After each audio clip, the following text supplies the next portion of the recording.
Halo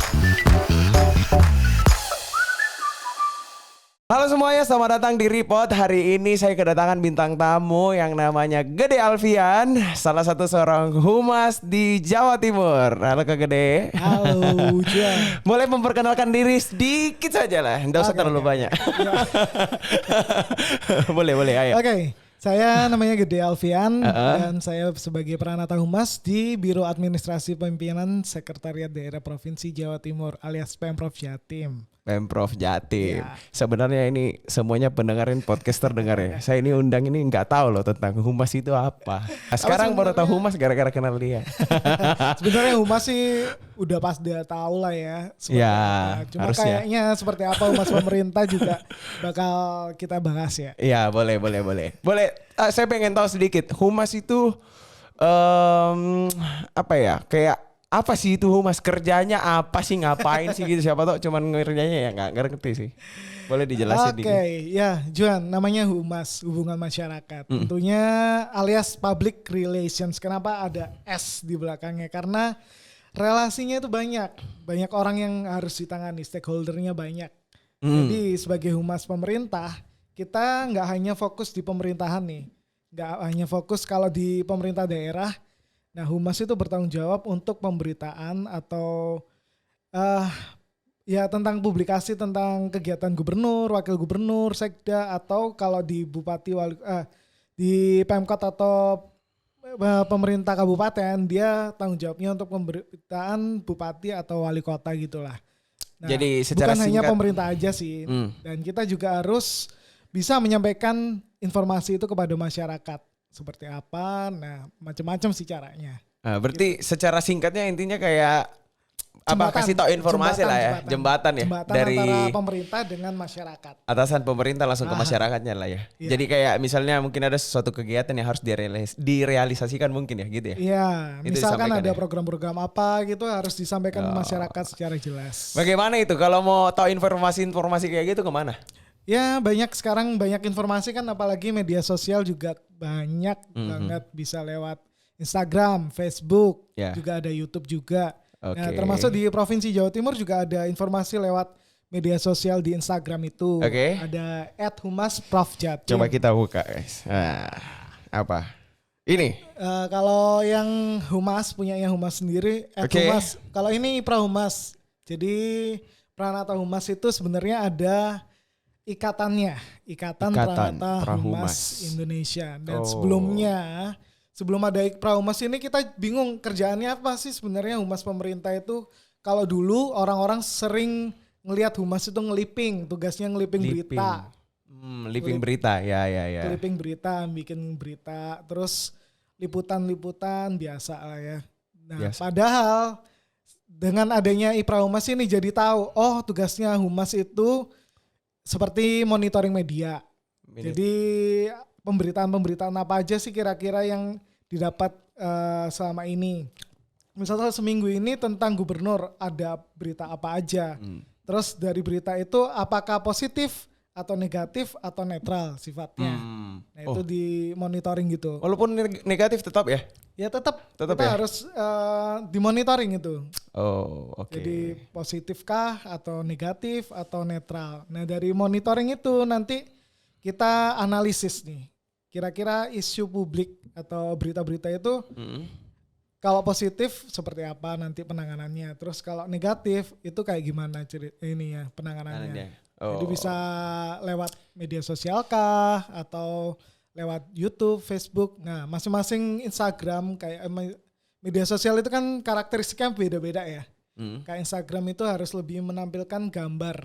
Ya, Gambar yang lebih atau grafis, infografis yang menarik agar bisa dibaca oleh ya ini netizen. Nah, sebut netizen itu agak negatif buat saya. iya. Kalau ngomongnya bagus Apa, itu ya apa. enak didengar lah.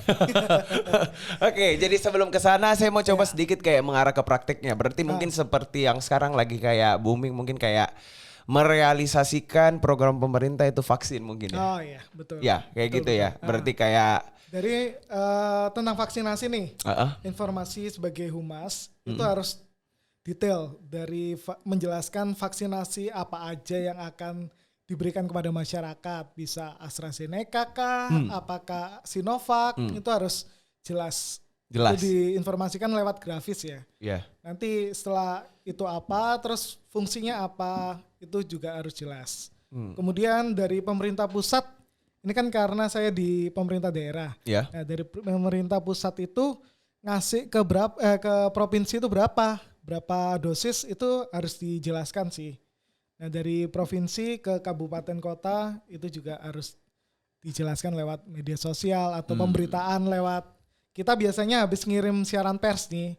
Nah, Humas itu nggak lepas dari siaran pers. Nah, siaran pers ini kita kirim ke teman-teman media massa yang tergabung dalam kelompok kerja wartawan di Pemprov Jatim.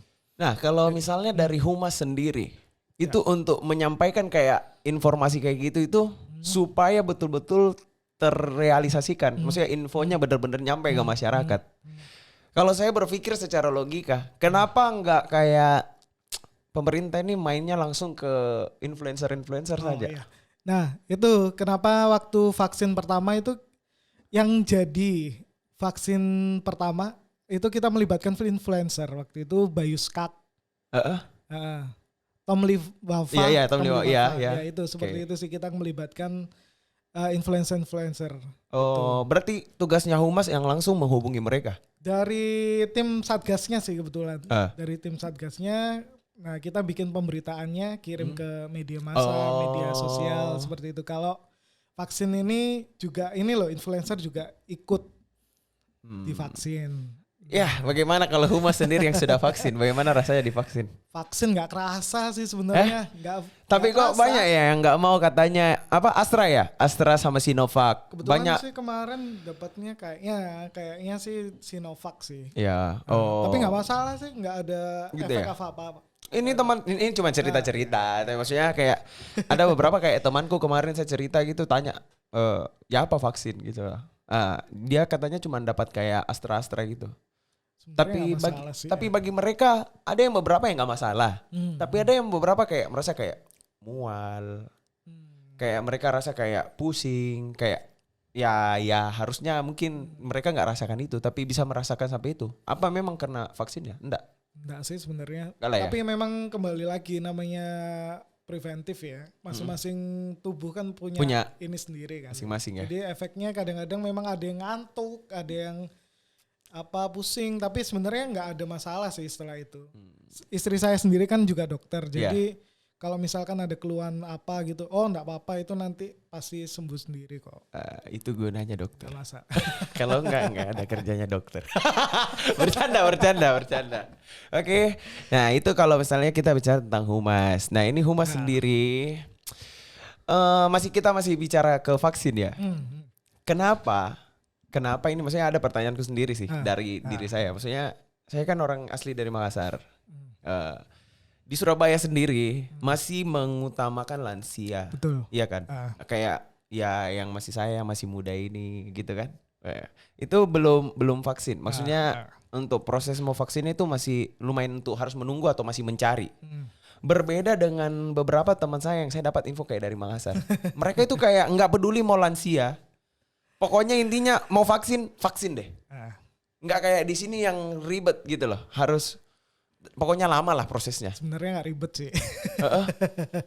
Karena ini kita sih nurut sama pemerintah pusat sih aturannya. Pada tahap pertama kan memang untuk difokuskan ke SDM tenaga kesehatan. Iya.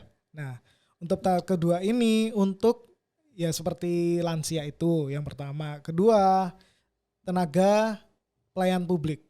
Tenaga pelayan publik itu apa aja? Macam-macam sih, kayak TNI Polri, kemudian ASN, tokoh-tokoh agama, terus pemuka, ya kayak pendeta itu juga di ustadz, kiai gitu.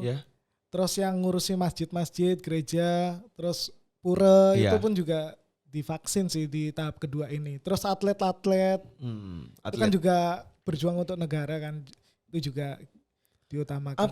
Karena jurnalistik yang sering ini karena pemberitaan kan kemana-mana lebih rentan juga. Nah itu yang diutamakan sih. Terus kayak misalnya gini, yang maksudnya yang pertanyaan saya itu kayak kenapa kayak ada fase kok. perbedaan gitu loh. Nah itu kembali lagi ke masing-masing daerah sih. Dia mau Oh. fokusnya mungkin ya. Gitu ya. Ah, ah.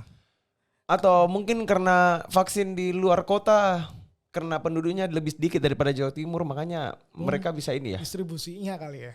Mungkin ya, Tapi gitu ya. mungkin, tapi ya. Kurang tahu lah ya. Itu bukan tugas humas kayaknya guys. Iya, kalau Iya. kita kan menyampaikan Cuma informasi menyampaikan. yang sesuai dengan Oke. kondisinya. Itu Kalau umpamanya mengada-ngada nanti malah iya, bisa iya. menimbulkan persepsi nggak Iya, bagus. benar. Terus ya apa ini dengan pemerintahan yang sekarang habis ganti wali kota? Wali kota. Iya. Kalau wali kota yang sekarang sih karena masih muda ya, jadi lebih Bagaimana? ya Iya. pastinya kan dengan wali kota baru harapannya baru juga Yes. semuanya. Pasti harapannya pemilihnya juga harapannya ada yang baru lah. Tapi Surabaya oke kok, ya. Cantik Ya, loh Surabaya. Cantik loh Surabaya. Rapi Ya, bersih ya, Rapi. gitu ya. Terus ya gimana ya? Kalau kita bicara tentang humas lagi kembali. Boleh. Nah, boleh enggak kayak ceritakan sedikit gini, kayak ada enggak program sekarang yang lagi direalisasikan sama pemerintah? Yang belum, maksudnya yang lagi sedang mau disampaikan ke publik-publik gitu. Tentang apa? Selain COVID. Tentang COVID ya. Selain COVID ya. Yes. Oke. Nah, Jawa Timur ini kan kebetulan dapat mandat dari pemerintah pusat nih, Yes. yang namanya Peraturan Presiden Nomor 80 Tahun 2019. Ya. Nah, di situ ada pengembangan di 3 kawasan. Hmm. Nah, 3 kawasan itu apa aja, kayak Bromo, Tengger, Semeru. Nah, itu akan dikembangkan di sekitarnya Bromo, Tengger, Semeru dan sekitarnya. Kabupatennya kan ada 4 tuh. Ya. Bromo, Tengger, Semeru, kayak Kabupaten Pasuruan, Kabupaten Lumajang ya, terus Kabupaten Malang dan Malang terus Pasuruan ya, Probolinggo. Nah, ada 4 itu.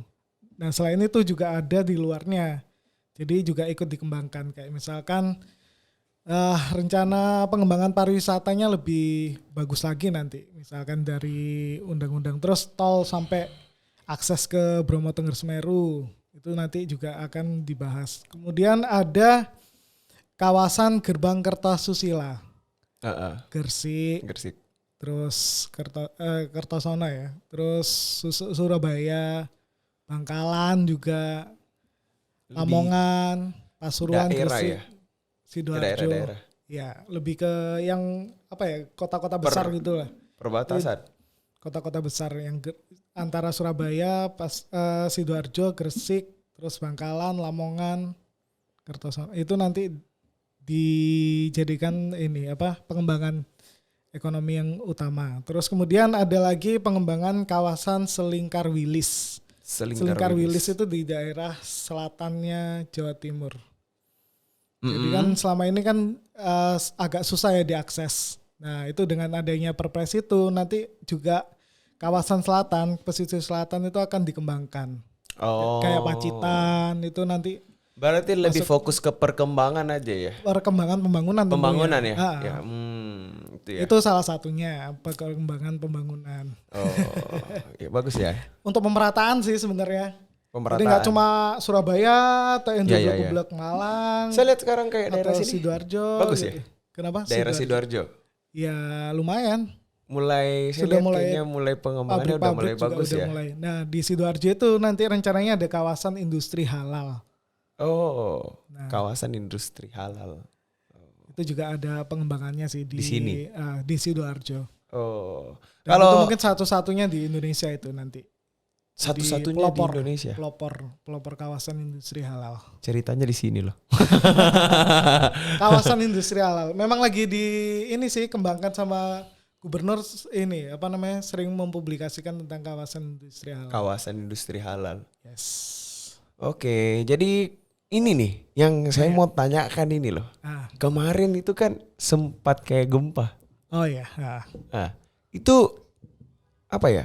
Itu ada enggak sih kayak ngefeknya sama humas-humas atau apa begitu? Oh iya, kita langsung ini kok, begitu gempa paginya, malamnya itu langsung koordinasi kan, gubernur terus aktif. Nah itu rapat koordinasi langsung berangkat ke Malang. Waktu itu, iya. Kayaknya di daerah sana yang parah ya. Iya, Iya, ya? Malang Selatan. Iya. Ke Dampit terus ke mana gitu. Saya sampai pernah lihat nggak sengaja itu kayak beberapa tempat hiburan kayak sudah pada hancur-hancur Humas apa segala Prof macam. Jatim ada sih video-videonya. Itu Video-videonya. Di mana? Di Humas Prof Jatim. Coba Instagram kita sih, buka sedikit ada. guys. Kita buka Instagram. Di Jatim ya? Humas Prof Jatim. Humas Prof Jatim. Nah ini. Oh ini akun resmi dari Humas ya. Nah gini. Nah, ini salah satu kunjungan-kunjungan yang kemarin kebetulan saya tugas yang meninjau lokasi bencana di ini Lumajang. Yang sebelahnya tes swab PCR. Ini. Ya. Nah itu. Oh ini peninjauan daerah ya, yang gempa-gempa itu ya. Gempa. Nggak cuma meninjau sih, gubernur juga ingin memastikan validasi datanya tentang kerusakan seperti apa, terus korban jiwanya seperti apa itu. Ingin dipastikan harus valid sih. Oh, lumayan ya. Di sana memang kayaknya ini yang paling parah ini di Desa Kaliuling. Kaliuling. Itu masjid itu sampai roboh juga itu sempat. Terus jalan-jalan itu sempat retak-retak banget. Tapi jujur ya, saya pause ya. Jujur ini pas lagi gempa-gempanya. Kerasa ya? Saya nggak rasa. Jujurnya saya nggak rasa. Saya juga nggak kerasa waktu itu sih. Pas kebetulan ya saya lagi mau pergi kerja ya. Sekitar jam 2 kalau nggak salah itu ya. Nggak rasa apa-apa. Tapi orang di atas gedung mall itu semua udah pada turun, cuma berteriak gempa. Ya saya cuma cuma kayak orang tidak ada rasa apa-apa gitu. Si di TP sampai rame keluar. Iya. Lumayan itu kalau gempa kayak gitu ya. Itu langsung ya. begitu kan nggak bisa langsung ke lokasi gitu, nggak bisa koordinasi dulu, rapat koordinasi langsung berangkat ke Dampit waktu itu, langsung sampai minggu Dampit. Terus sampai kepala BNPB datang ke situ untuk sebagai perwakilan pemerintah pusat kalau pemerintah itu ngasih bantuan ada macam-macam nih kategori kerusakan ringan dikasih berapa juta, terus kerusakan sedang itu ada berapa, terus kerusakan berat itu diganti sampai 50 juta. Ganti sampai 50 juta. Itu untuk rekonstruksi rumah yang rusak. Itu baru rumah-rumah aja sih. Makanya gubernur sangat menekankan untuk validasi datanya penting. Jangan sampai kayak rumahnya kelihatan bagus-bagus saja, ternyata di dalamnya sudah pada mau roboh atau retak-retaknya parah. Itu kan harus divalidasi. Nah dan validasi data itu penting ditempel di balai-balai desa. Jadi orang-orang tahu nih kerusakannya sesuai nggak yang dicatat. Kira-kira misal si A dicatat kerusakannya ringan, padahal aslinya sedang atau berat. Nah itu nanti bisa saling cross check. Gitu, jangan sampai salah sasaran. Jadi Humas juga gitu ya, sekalian langsung untuk pergi, selain informasi langsung pergi pantau ya? Pantau ke sana ya? Memberikan informasi kondisinya seperti apa. Gitu ya? Bahkan gubernur sempat naik sepeda motor loh, waktu di Lumajang. Sepeda motor karena akses jalannya kan nggak bisa dilewati mobil. Kendaraan bermotor roda 4 lebih itu nggak bisa. Jadi naik sepeda motor sejauh 4 kilo. Untuk bahkan makan nasi bungkus bareng. Ya di sana nggak ada kayak restoran-restoran gitu juga lah, bro. Tapi itu yang asiknya sih sebagai humas bisa ngeliput sampai tempat-tempat gitu. Hebat. Ya gitulah.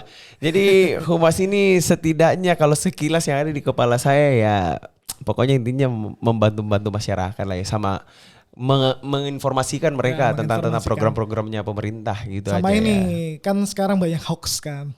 Nah tanggung jawabnya Humas itu untuk menginformasikan bahwa ini hoax atau bukan. Tidak gitu. Nah itu. Nah gimana caranya? Harus cross check juga. Cross check karena di provinsi misalkan tentang kabupaten kota kita harus koordinasi sama Pemkab atau humasnya kabupaten atau kota. Ini benar nggak nih beritanya tentang ini? Kalau benar ya sudah berarti ini sesuai. Kalau mamanya enggak, oh ini hoax. Kan Oke, banyak tuh di itu WhatsApp. menarik itu bicara tentang hoax. Yes. Apa tindakan humas atau tindakan pemerintah kalau dengar ada berita hoax seperti itu? Berita hoax biasanya kita bikin kayak klarifikasi hoax. Kalau memang itu hoax, itu nanti kita kasih screenshot beritanya misalkan apa. Iya, terus buktinya.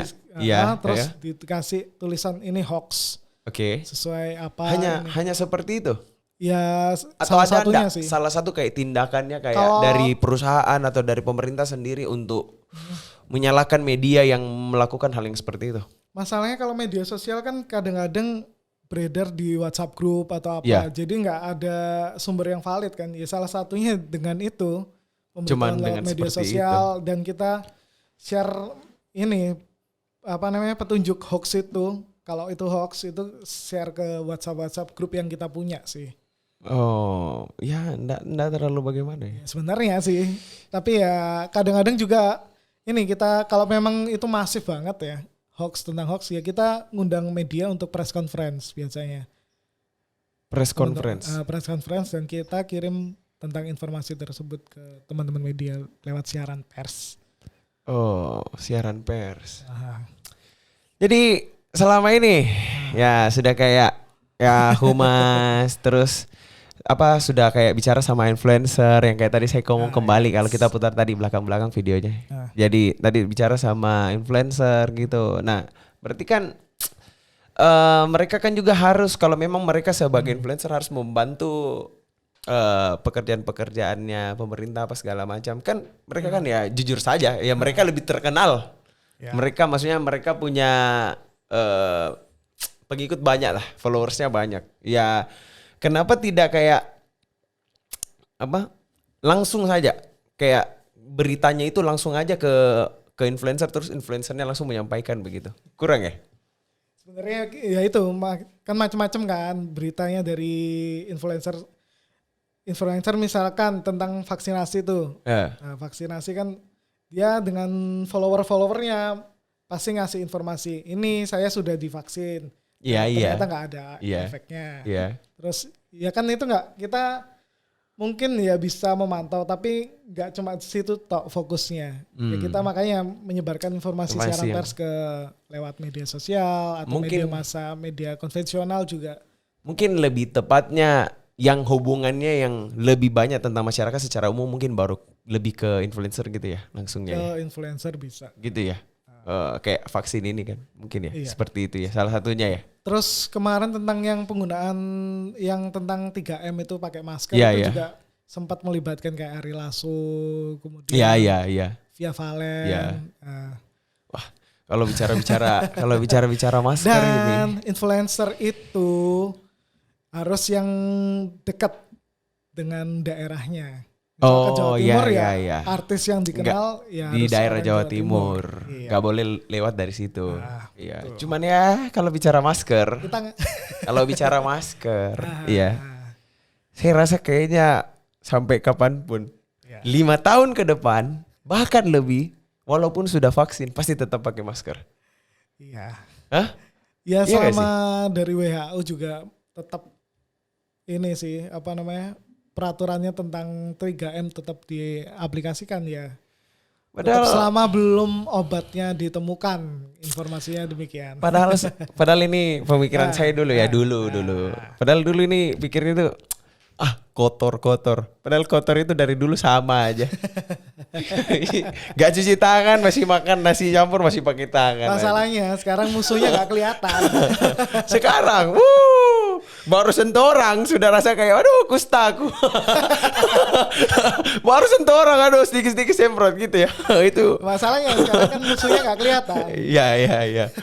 Sedikit-sedikit gitu. Jadi baru pegang tangan atau Iya. ya kan sampai kan sekarang kayak setidaknya budayanya kan sedikit hilang. Iya. Hilang kayak jabat tangan lah apa segala macam. Itu kan menurut saya sesuatu hal yang udah terbiasa dari dulu dengan Indonesia. Iya. Tapi kayak hilang ya Ada lama-lama. sesuatu yang kurang. Ya pasti. Dan untuk mau mengarah ke sana untuk lebih welcome lagi kan pasti butuh proses. Ya. Dan prosesnya kayaknya enggak cepet deh. Iya. Hah? Ini kan kita termasuk penyesuaian yang lumayan ya, setahun. Ada enggak? Setahun. program, maksudnya berita dari pemerintah enggak setidaknya kayak misalnya setelah vaksin ini selesai, apa kira-kira step selanjutnya? Kalau dari pemerintah sendiri sih masih tetap sih, meskipun sudah divaksin tetap harus menjalankan protokol kesehatan sih. Itu. Tetap masih tetap. Vaksin tetap masih pakai protokol ya. Ya, Iya ya, mungkin ya. Maksudnya menghargai orang. Harapannya masih ada Yes. terbentuk herd immunity. Immunity. Informasinya demikian. Tapi dari vaksin itu cuma 6 bulan gitu ya. 6 bulan sih informasinya, tapi Setelah itu vaksin lagi. Hah? Setelah itu vaksin lagi, Bro. Iya ya. Belum tahu. Oh, Ini kan masih ngabiskan targetnya 1 tahun nih. Semuanya tervaksin. vaksin. Ah, Mudah-mudahan cepat lah mudah-mudahan ya. cepat lah ya. Saya sudah capek gini, Bro. Jujur capek saya. Pakai kan Yang paling deg-degan kayak umas-umas ya. Hah? Umas-umas pada keliling ke mana-mana. Terus setiap selesai tugas di swab itu deg-degan. deg-degan hasil ya. Ini gimana. Iya, iya. Aku tuh cuman malasnya tuh pakai masker satu, Bro. Muka saya nggak kelihatan. Udah ganteng-ganteng gitu pergi mall dandan gitu kan masih pakai masker, cuma matanya yang kelihatan. Wah. Oh ya, ini juga di Jawa Timur ini ada yang unik, Juan. Apa? Tentang sosialisasi 3M, Iya. protokol kesehatan dan juga pertumbuhan ekonomi. Yes. Nah, itu dari Provinsi Jawa Timur, gubernur itu kemana-mana keliling ke hampir 38 kabupaten kota goes pemulihan ekonomi. Oh ya, itu saya ada lihat di Instagramnya Kak Gede sendiri ya.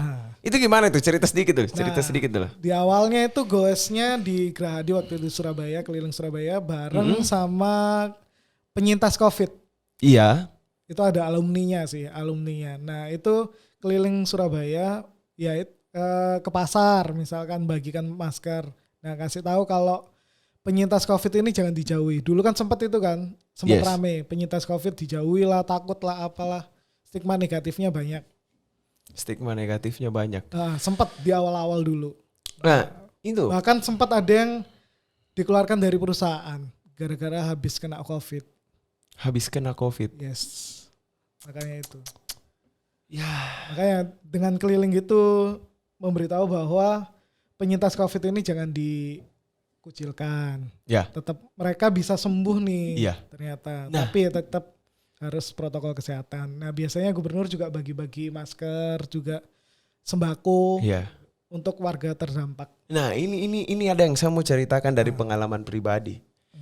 Kalau dari pemerintahan sendiri, ya timnya lah, maksudnya timnya di pemerintahan sana. Maksudnya ada seorang dari timnya di sana yang kena COVID. Apa yang dilakukan sama mereka?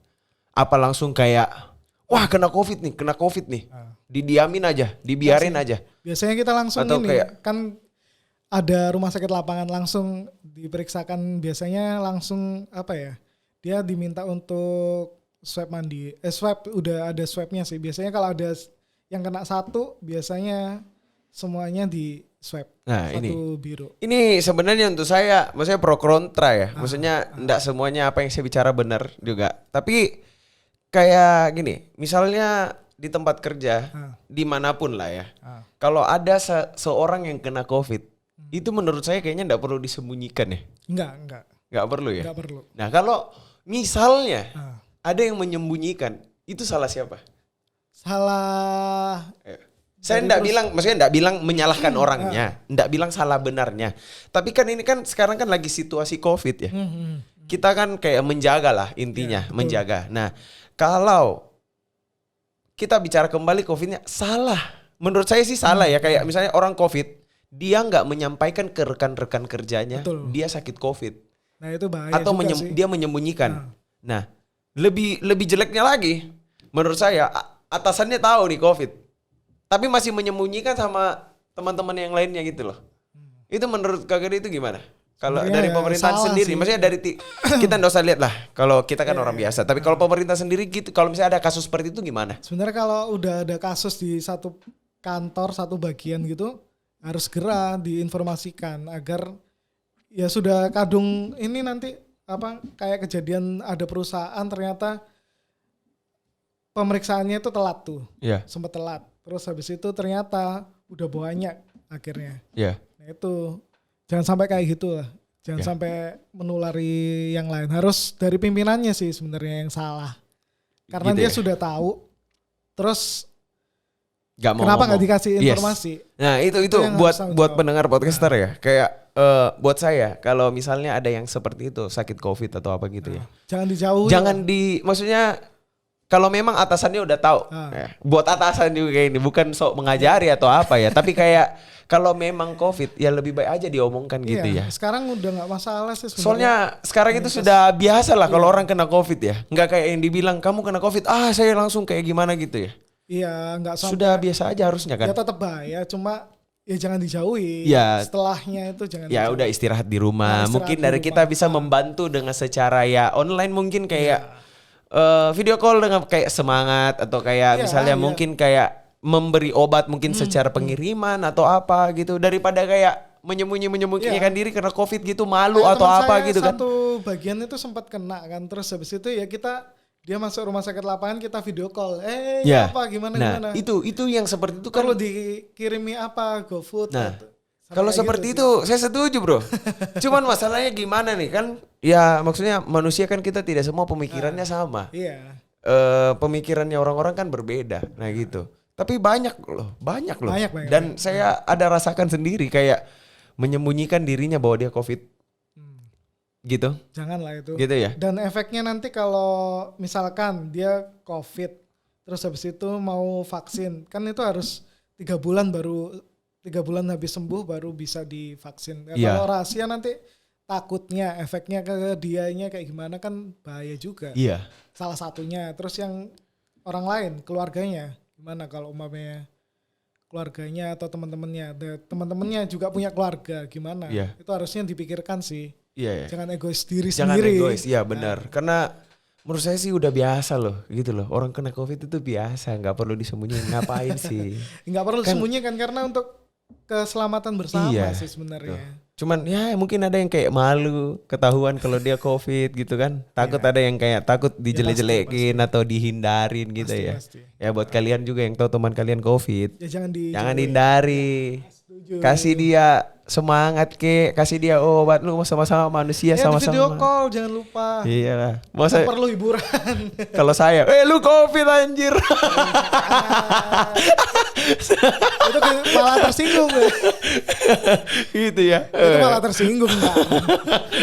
Kalau teman-teman saya mah gitu aja. Iya gitu lah. Nah, ada lagi nggak sesuatu nih yang perlu disampaikan dari Humas ini? Ya itu sih uniknya. Dan kita punya Ikatan Pranata Humas Indonesia kan. Mm-mm. Nah itu selama pandemi kita bikin kreasi apa ya kira-kira yang bisa tetap menyampaikan informasi, tetap berkreasi tapi lewat media sosial misalkan. Nah saat itu ada yang namanya ini IG Live ya. IG Live. kan lagi booming waktu itu. Nah akhirnya muncul ide yang namanya ngapel bareng Ipra Humas. Ngapel bareng Ipra Humas. Ngapel Itu di mana itu, Bro? Di ini Ipra Humas Indonesia. Ipra Humas Indonesia. Di Nanti ada Instagramnya di bawah situ ya. Nanti Di situ disampaikan ya. temanya macam-macam sih. Ada tentang media sosial, terus ada tentang presenter.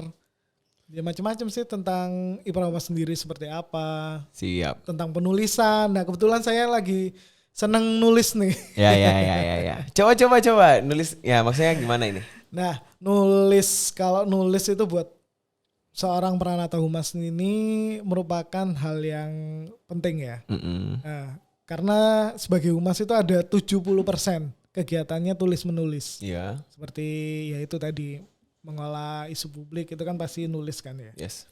Meskipun lewat laptop, Yeah. komputer. Nah, terus meliput kegiatan itu bikin siaran pers. Itu ya juga menulis. Yeah. Kemudian membuat buku itu juga Menulis. Iya. Ya. Ya, termasuk semua tentang opini-opini di media massa itu juga bisa dituliskan juga. Ya. Opini. Nah, berbagai hal nih buat teman-teman yang suka nulis, mulai aja dulu nulis sebenarnya. Apa aja bisa ditulis sih kira-kira. Misalkan sekarang tanggal 21 besok ada Hari Kartini. Nah, kita bisa kritisi atau bisa kira-kira apa yang mau diambil tentang Hari Kartini. Misal eksistensi perempuan dalam apa, humas pemerintahan atau apa gitu bisa dibahas sih. Misalkan kayak Hari Bumi kemarin, hari air yang waktu Pak Presiden Jokowi meresmikan spam unggulan itu coba saya gabungkan kira-kira apa sih Hari Bumi, terus kemudian kok ya pas Presiden Jokowi meresmikan spam unggulan air untuk 5 kabupaten kota. Nah kira-kira apa dan optimisme, dan dengan diresmikannya itu berarti ada optimisme di Jawa Timur. Jadi saya coba tulis seperti itu. Ini sebelum saya lari ke sana, saya ada ingat sesuatu deh. Yang tadi sempat kita bahas tapi bukan di sini. Ya. Minum ya? Ya silakan. Tadi ini saya sebelum mau bahas yang tujuan saya ini, saya mau bahas dulu gini. Gimana deh caranya orang-orang jadi humas? Sebelum saya mau gimana deh caranya orang kalau mau jadi humas itu gimana sih? Humas apa dulu? Humas pemerintah. Oh kalau humas pemerintah kan memang kita lewat tes CPNS dulu pastinya. Yes, yeah. Nah, di situ nanti ada formasi tentang peran atau humas. Ya ambil aja itu. Kira-kira biasanya yang dibutuhkan sarjana ilmu komunikasi, sarjana komunikasi atau sastra Inggris juga bisa. Oh. Biasanya ada. Gitu ya untuk tahap awal sih. Tahap awal ya. Oke. Dan PNS sendiri sebenarnya ada 2 macam nih. Ada jabatan struktural. Jabatan struktural itu misalkan Kasubag, Kabag, terus staf-staf yang administrasi biasanya itu struktural. Nah dia di struktural itu biasanya rutin 4 tahun sekali naik pangkat.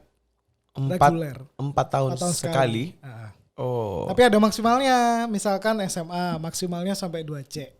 2C. Nah, terus kalau strata 1, S1 itu sampai 3D. 3D. Itu kalau staff ya, masih S2 4A, S3 4B. 4B. Itu kalau staff. Kalau Kasubag biasanya ada penyesuaian 1 tingkat. Masuk mau jadi humas itu perlu pakai orang dalam tidak? Enggak. Dengar itu tidak. Fungsional. Nah, fungsional. Satunya struktural. Terus kemudian ada fungsional nih. Yeah. Jabatan fungsional. Fungsional ini juga ada 2. Fungsional umum, ada fungsional tertentu. Nah, kenapa ada jabatan fungsional? Karena di situ PNS menjalankan fungsinya yang secara spesifik. Nah, misalkan kalau fungsional umum nih, ada penata grafis. Penata grafis itu tugasnya apa sih fungsinya? Untuk membuat grafis-grafis informasi misalkan. Membuat SOP informasi, desainnya. Kemudian Pranata Humas itu masuk mana? Pranata Humas masuk ke fungsional tertentu. Karena fungsinya ya tertentu untuk kehumasan aja, untuk menyampaikan informasi dan kehumasan. Ini kan kita masih bicara pangkat nih. Ya. Nah, tadi kan Kak Gede sendiri yang ada ngomong. Maksudnya lagi fokus ke postingan. Ya. Nah, itu saya mau mengarah ke sana tadi, guys. Ya. Itu bisa diceritakan sedikit itu maksudnya itu bagaimana? Ya. Nah, fungsional tertentu nih seperti Pranata Humas, dia itu punya saya potong sebentar. Ini postingan yang saya maksud ini gini, guys. Jadi ceritanya tadi saya ada ngobrol sebelum podcast ini mulai. Tadi ada ngomong gini, katanya lagi fokus sama postingan di Instagram. Katanya dengan postingan apa sih seperti itu katanya bisa menaikkan jabatan atau apa segala macam lah. Ayo coba cerita dikit. Nah, di Pranata Humas itu biasanya kan kegiatannya ada meliputi pelayanan informasi dan kehumasan. Kemudian di situ juga ada poin tentang pengembangan profesi. Pengembangan profesi itu apa aja, bisa menulis di media massa, media online, ya tentang opini atau artikel populer. Yes. Itu dari pengembangan profesi. Terus kemudian ada juga poin penunjang, unsur penunjang. Jadi unsur utama itu apa aja? Unsur utama ada pendidikan, kemudian pelayanan informasi dan kehumasan. Itu seperti meliput kegiatan, kemudian membuat artikel untuk majalah internal. Kemudian macam-macam sih, ada membuat berita untuk media online. Membuat berita untuk media, itu masing-masing ada angka kreditnya. Nah, berarti aktivitas ini untuk menambah poin lah intinya begitulah ya, untuk menambah poin. Nah itu tadi nyambung tadi yang fungsional dan struktural. Nah kalau struktural nih 4 tahun kan rutin nih Ya. naiknya. Nah kalau fungsional tertentu itu mengumpulkan angka kredit. Baru Berarti bisa. semakin tinggi aktivitasnya kita lah. Semakin Seperti itulah ya. Semakin cepat lah ya prosesnya. Semakin cepat. Tapi ya. nah, selain mengumpulkan angka kredit tadi juga untuk kayak misalkan saya di Pranata Humas ahli pertama nih mau naik ke ahli muda itu selain mengumpulkan dupa yang cukup untuk kan 3B ke 3C itu butuh 50 poin. Yes. 200 pokoknya 3C itu butuh 200. Nah selain 200 itu dari yang kegiatan merentil-merentil kayak misalkan ya kasih contoh meliput butuh cuma dikasih nilai 0,010. Ya. Siaran pers itu 1. Terus kalau menulis media, menulis artikel opini itu 2. Jadi makanya saya fokus menulis itu. Karena poinnya besar guys. Intinya itu. Betul. Intinya itu. Tapi kan dari tulisan itu juga bisa lebih mencerahkan. Iya. Benar.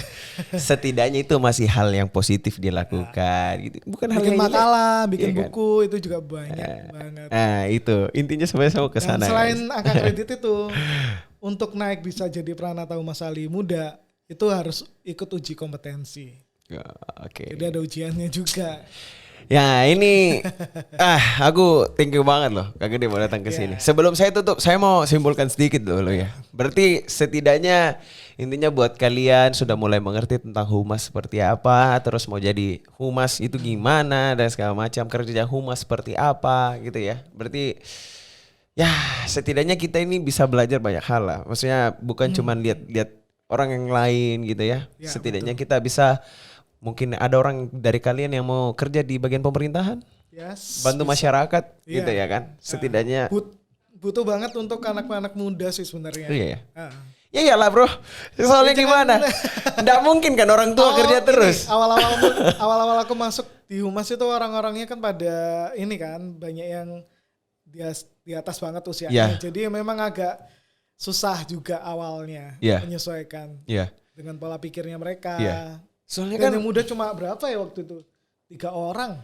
soalnya ya maksudnya kita bicara manusiawi lah. Generasi tua kan pasti akan diganti dengan yang Beda-beda. muda. Ah. Kan umur kan terus jalan, bro. Dulu katanya malah bikin berita itu pakai mesin ketik yang Iya. cetek-cetek Iya, gitu. iya. Ya gitulah ya Dari buat tulis tangan terus akhirnya sekarang kebiasaan pakai HP. Iya. Gitu sih sekarang.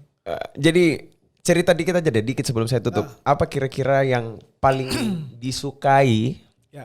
dari Kak Gede sendiri menjadi seorang humas? Apa dan yang terakhir mungkin bisa langsung ditambahkan motivasi ya buat mereka yang ayo lo jadi humas, ayo lo bantu lo. Kalau saya sih pribadi, ya kalau saya sih sukanya ya bisa bantu banyak orang ya masyarakat. Kalau saya dari diri sendiri itu saya ya mungkin ada sesuatu yang lain dari Kak Gede. Ya, jadi humas sih asik banget jadi humas ternyata.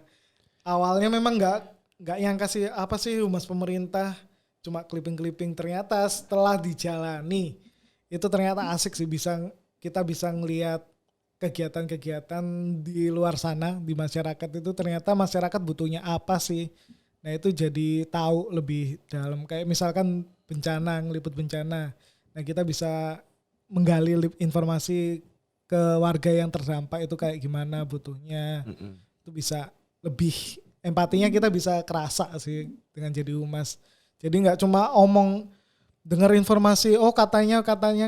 Nah kita juga bisa mengklarifikasi nih dari hasil pengamatan kita dari liputan kita. Nggak benar itu sebenarnya kayak gini. Nah tugasnya humas seperti itu sih. Mengklarifikasi hoax terus memberikan informasi yang jelas. Kalau masuk YouTube dia guys berarti viral, suka klarifikasi dia soalnya. Dan teman-teman yang masih muda ya bagi yang minat jadi humas pemerintah butuh banget nih humas pemerintah untuk kekiniannya, Anak-anak ide-ide kreativitasnya Anak juga muda. butuh. Beda lah ya. Belajar untuk tes CPNS tentunya untuk CPNS. Jadi tadi ya sebelum mau jadi humas CPNS dulu. tes CPNS dulu. CPNS dulu. Persiapkan. Oke. Mantap lah ya hari ini lumayan lah dengar-dengar dari Kak Gede sendiri gitu ya. Yes. Nah, motivasi. Ada enggak terakhir kata-kata sebelum saya tutup? Motivasi ya mulai aja dulu. Mulai aja dulu. Mulai aja dulu apapun itu, mulai menulis, mulai mengerjakan informasi atau apa, Oh. mulai dulu. Saya tiba-tiba tadi kepikiran gini. Ini sebelum ini katanya kalau mau jadi humas skillnya itu dari apa komunikasi ya tadi ya. Ya, komunikasi atau sastra Inggris juga. Oke, kalau misalnya mereka yang bukan lulusan itu. Biasanya langsung kalau CPNS itu kelihatan sih jurusannya apa, terus posisi yang di ini apa, itu kelihatan. Oh, oke lah. Atau mungkin mau jadi PNS lainnya dari posisi apa?